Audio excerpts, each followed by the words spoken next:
তো hello friends, simple art Sushman চ্যানেলে আপনাদের সবাইকে স্বাগত জানাই।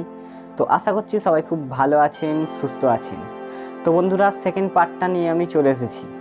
তো সেকেন্ড পার্ট শুরু করার আগে একটাই কথা আপনাদের উদ্দেশ্যে, যারা ফার্স্ট পার্টটা এখনও দেখেননি, কালী পুজোর ড্রয়িং যে করেছিলাম কালী ঠাকুরের, তার ফার্স্ট পার্টটা যারা এখনও দেখেননি, ডেসক্রিপশানে লিঙ্ক দেওয়া আছে তাদের জন্য, তারা আগে দেখে আসুন, তারপর সেকেন্ড পার্টটা দেখবেন, তাহলে আপনাদের ড্রয়িংটা দেখতে ইন্টারেস্ট হবে। তো যাই হোক, সেকেন্ড পার্ট চলুন শুরু করা যাক।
যারা প্রথম আজকে আমার চ্যানেলে ভিডিও দেখছেন, তাদের উদ্দেশ্যে একটাই কথা, ভিডিওটা কেমন লাগলো আপনারা আমাকে কমেন্ট করে জানাবেন, এবং যদি ভালো লাগে লাইক করবেন আর শেয়ার করতে ভুলবেন না। আপনাদের ফ্রেন্ডসদের যারা ড্রয়িং পছন্দ করে, ড্রয়িং শেখে, তাদেরকে ভিডিওটা অবশ্যই শেয়ার করবেন।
তো বন্ধুরা, আশা করছি যে ড্রয়িংটা আপনাদের ভালো লাগলো। আপনারা আমাকে কমেন্ট করে জানাবেন কেমন লাগলো। আর যদি ড্রয়িং ভালো লাগে, এরকম আরও ওয়াটার কালার ইন্টারেস্টিং ড্রয়িং, আরও নতুন নতুন ওয়াটার কালার ড্রয়িং দেখবার জন্য, শিখবার জন্য আপনারা কিন্তু আমার চ্যানেলটিকে সাবস্ক্রাইব করে রাখবেন। তো বেশি দেরি না করে সিম্পল আর্ট সুশোভন চ্যানেলটিকে তাড়াতাড়ি সাবস্ক্রাইব করে নেবেন আর বেল আইকনটা অল করে দেবেন, যাতে আমার পরের আপডেটটা সবার আগে আপনার কাছে পৌঁছে যায়। তো বন্ধুরা, ভালো থাকবেন, সুস্থ থাকবেন এবং পুজোতে ভালোভাবে এনজয় করুন। তো বাই, আবার দেখা হচ্ছে নতুন ভিডিওতে। নতুন ভিডিওটা কিছু অন্যরকম হতে চলেছে, তো অপেক্ষা করুন, আসছি খুব তাড়াতাড়ি। বাই।